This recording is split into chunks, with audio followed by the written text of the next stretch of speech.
And Nick just goes, hey, you think that's a wolf?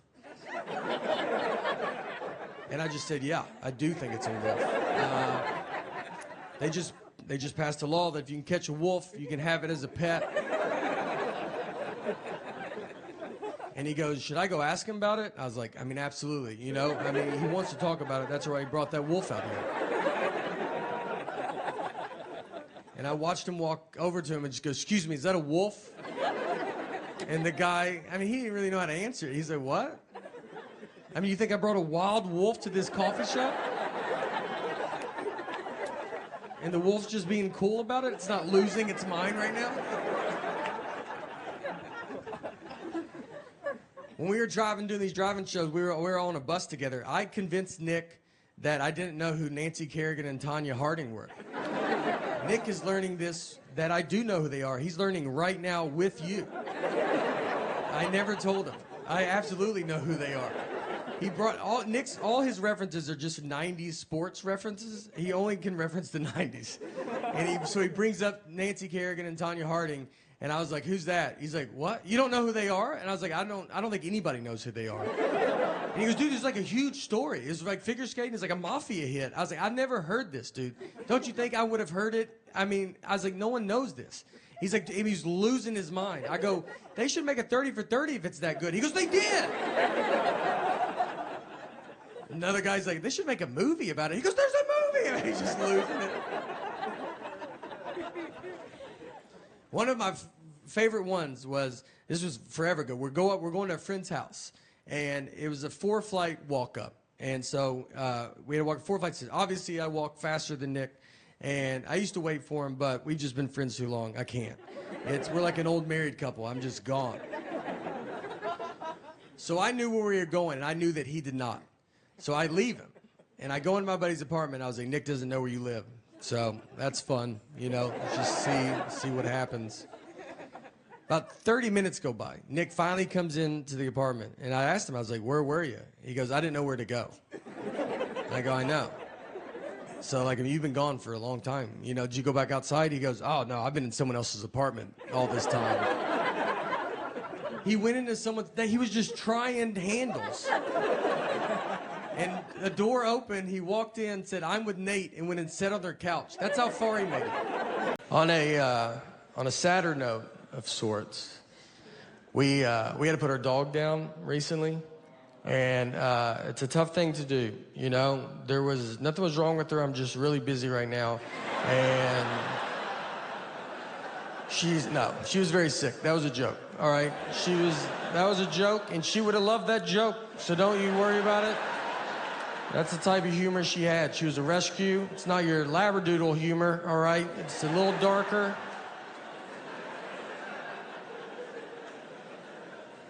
She was a wonderful dog. We loved her, and her name was Annie.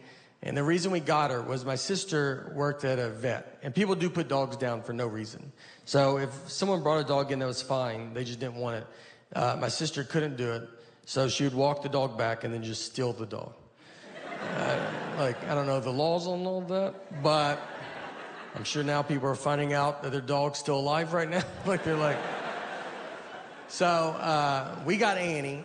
Annie was getting put down. She was a hunting dog, and she was terrible at it. And she was bred to be a hunting dog, and she was just like a misfit toy. They just didn't do it. She got shot once, and that's because the guy, he would be like doing target practice, and then she'd just walk in front of the targets, and he would like hit her, and he's like, what are you doing? And she's like, what are you doing? She had no awareness about her, like the senses that dogs have. We had turkeys in our backyard once, and I let her out to go chase these turkeys. You know, retired hunting dog, figured that's fun. And we have a very normal backyard. It's not Yellowstone Park. You can see all of it at all times. I push her out, and she just pees and then comes back in the house. Never sees the turkeys. And I'm just looking at her like, you didn't feel anything? Like nothing was going? Like I sensed it as a human on the couch. I felt there was turkeys outside. You want to take just one lap around, see if... The guy used her a lot for duck hunting. So he would shoot a duck. She's supposed to run and go get it and then bring it back. So what I like to picture is he shoots the duck. She runs out, comes back, no duck. And she's like, I don't even know what we're doing. All right, I did not. A million things flew in the air when you shot that gun. And I'm supposed to know which one you hit. And the guy's just looking at her. And then she's like, you're not even the guy that I came out here with. Do you see, is there another guy out here by any chance? Our daughter would put birthday cone hats on her, and one time one slipped over her eye, and it was like that for 6 hours. I was just trying to see how long, like how's it accidentally not coming off? And she was just going about her day, just eating, drinking, like, yeah, I can't see all that eye no more, all right? That's the cards I was dealt, and that's okay. And then I pulled it off of her, and she's like, oh, I didn't know you were a doctor. And I'm like, I am a doctor. Just two dumb animals talking to each other. So she had skin cancer, and she would get all these spots on her. So we kept getting them removed, but it was really starting to take a toll on her, and she was older. So we knew the day was close. And our daughter, she's 6 now, but she was 5 at the time. This was her first pet. She was best friends with this dog. And it was the first thing that was going to die in her lifetime. So it's a lot of stuff to have to explain to a kid, you know? And so I was talking to my wife about, like, how are we going to tell her? And at first I was like, let's just act like we didn't have a dog. 5-year-olds are smart, but if we stick together on this, and she comes home from school and is like, where's the dog? And we're like, what dog? Like, I've never seen a dog. Don't you think I would know if there was a dog? But I read an article about the long-term damage of that. It's pretty good. So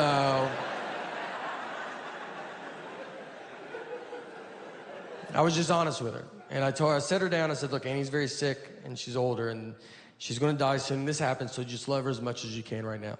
And she took it as good as a 5-year-old can take it. So the next day, I kind of told her again, you got to tell kids over and over again. I kind of kept telling her. I didn't want this to be a surprise. And then Annie surprised us by living 6 months longer. I mean, we were way off on when we thought she was going to die. But I already started telling my daughter I didn't want to stop and then have to start it again.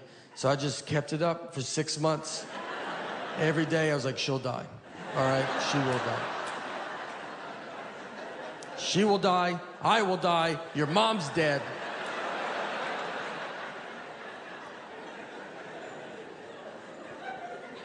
So finally the day was here, and our daughter was at school. And so my sister and my wife, they took Annie to go have to put her to sleep. And I went to go pick up our daughter to tell her. I've already been telling her. And so I picked her up. I told her. It was brutal, very sad. She took it as if this was the first she's heard about it. We get home, and my wife was like, how was it? Which is already a dumb, like, it was great. You know, I loved it. Can't wait for the next thing to die. Nice to say I told you so, you know. I told my wife it was terrible, you know. And then my wife goes, you didn't tell her that I did it, did you? And I was like, no, why would I say that? Like, I didn't even think about it, you know?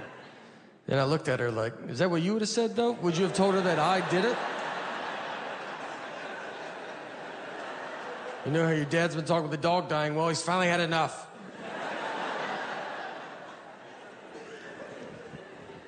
Think about where your couch is. That's how deep he made it into their place. And he's so confident. I mean, they had to be like, I don't know, maybe we know a Nate, you know? Doing those drive-in shows were fun. They were, you know, you're at a drive-in movie theater. What's hard is when people want to leave early. If they don't like your act, I mean, you just see headlights hit you in the face. And he's just like, and just kind of backs up. And you're like, all right, there goes that guy. I did one Zoom show, and it was just, I mean, it's just your face on it. And right before we get started, I just hear someone say, I don't know, it's some stupid comedy thing. And it's just... What's that? What'd she say?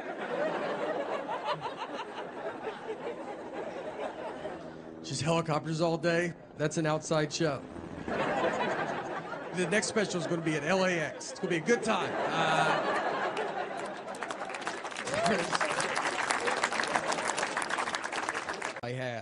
I was doing it. So as comedians, we do a lot of corporate events, and I was doing this corporate event in Tampa, Florida, and it was for this guy. He ran Tampa's electricity or something. I don't know what anybody does, but he invented the electricity in Florida. So yeah, he's doing real good, and he was a very nice guy. He's very generous. He was all his employees. He was raffling off 2 cars. He gave away a bunch of TVs, iPads. I mean, honestly, probably $100,000 worth of gifts he was giving back to his employees. Very nice. Well, I was one of these gifts that he was giving back. So in the middle of giving this stuff away, he stops and goes, all right, got a big surprise for you. Can't believe we got this guy to come here. And he brings me out. I mean, nobody's heard of me at all. I mean, they're all looking at it like, I think I could get this guy to come to my house. I mean, who is... I start doing my act. I do 1 hour and just 0 laughs. I mean, nothing. And I'm not doing new jokes. I'm doing the greatest hits. I told the iced coffee with milk story 3 times.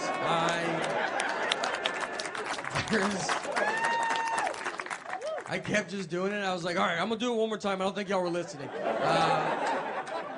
People were leaving. The guy that drove me asked someone that left, and he just goes, hey, is the comedy show almost over? And the guy goes, I don't even know what you're talking about.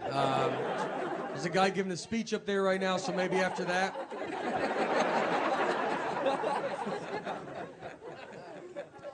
So we get done, and then the guy comes up. You know, I have to talk to him. And I was like, look, I'm sorry, man. I used to be able to do comedy, and I lost it. You know, it's over.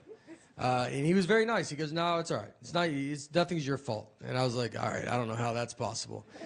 And he goes, well, when you were up there, I remembered that most of my employees do not speak English. And I was like, all right, yeah, they'll do it, you know. Maybe don't hire an English-only speaking comedian.